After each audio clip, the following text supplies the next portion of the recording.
Hey guys, it's Paradise, and an awesome RPG was revealed recently, and surprisingly, no one's really talking about it. In today's video, we wanted to delve into what you can expect from the upcoming game, Ballad of Antara. After looking into it, we have discovered some surprising features that you normally wouldn't expect from a game like this. So tell us what you think of it down below, and let's not waste any time and go through the details. The first thing to know is when, where, and what platforms you'll be able to play it on. As mentioned before, the game is called Ballad of Antara, and it's being developed by a studio called Tipsworks Studio. You may not have heard of them before, but they have worked on Pascal's Wager Definitive Edition, another RPG for mobile platforms. Tipsworks Studio and its parent studio Infold Games are generally known for making mobile games. This might normally make us a bit reluctant, but if 2024 has taught us anything, it's that mobile game studios can create outstanding console games if they actually realize their vision, much like Cygames did with Granblue Fantasy Relink, and Shift Up with the ever so popular Stellar Blade. Previously, both of those game studios were known for their mobile games, so it will be exciting to see if Tipsworks Studio can pull this one off too. The game doesn't have a solid release date yet, but does have a release window of 2025, so it isn't too far away. Also, if they are giving a window of next year, it's safe to say the game is probably quite far along in development. So far, the game is being pushed for PlayStation platforms, as the official website does list it as only pre-orderable on PlayStation,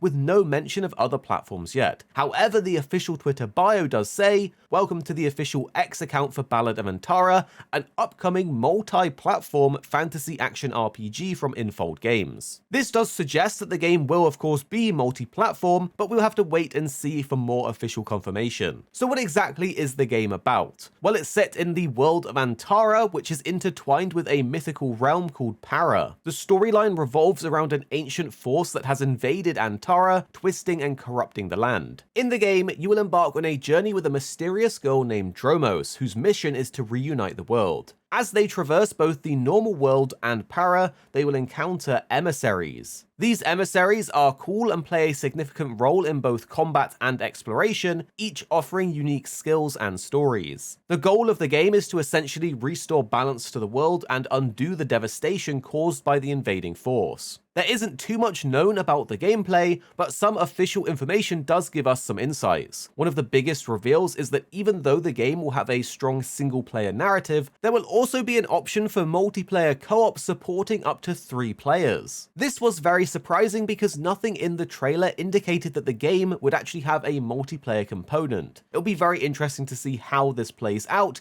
and we know that games like Nioh and Remnant 2 have included this feature with great success. The PlayStation blog provides a bit more details about the scope of the gameplay for both the co-op and single-player modes though, saying that besides an engrossing single-player narrative, Ballad of Antara will offer multiplayer support for up to 3 players. So you can venture with your friends or find other players to face this challenging land head-on. This includes story missions, exploration, and intricately crafted dungeons. This then leads us into another interesting aspect of the game, where players will have access to different playable characters, which you did see in the trailer.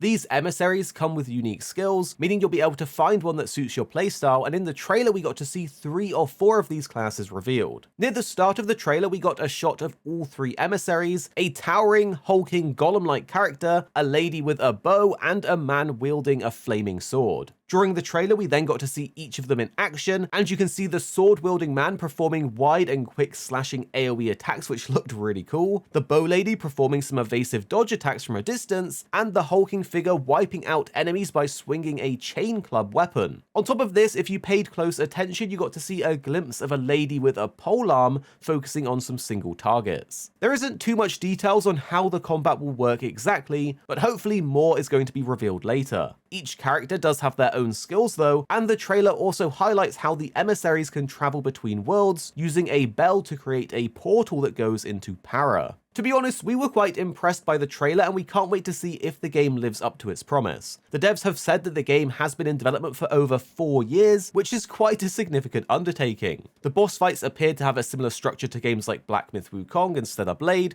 which honestly just adds to our excitement. On top of all of this, they have confirmed that they will be updating the game with post-launch content and additional things later, including new emissaries, whole new zones, a continuation of the story, and more. Obviously, post-launch support support is something I absolutely love to hear, but you might be surprised to hear another element of the game, which is that it will be free to play and not a full-priced product. It's going to be very interesting to see how this will impact the gameplay and how players will be able to obtain these new characters, so there is a lot more to learn about this title. But for now, we will leave you with the full trailer to watch and enjoy, and do tell us below what you're thinking of the game.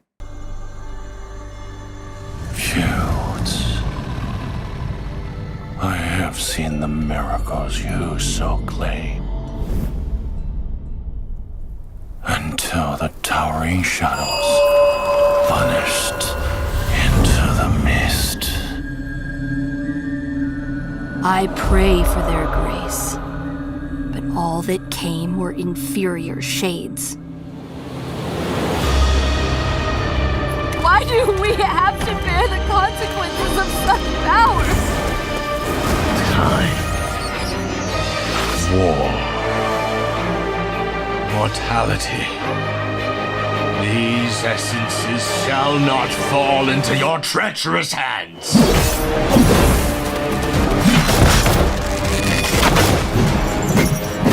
Wayward emissaries, grant us the forgotten miracles.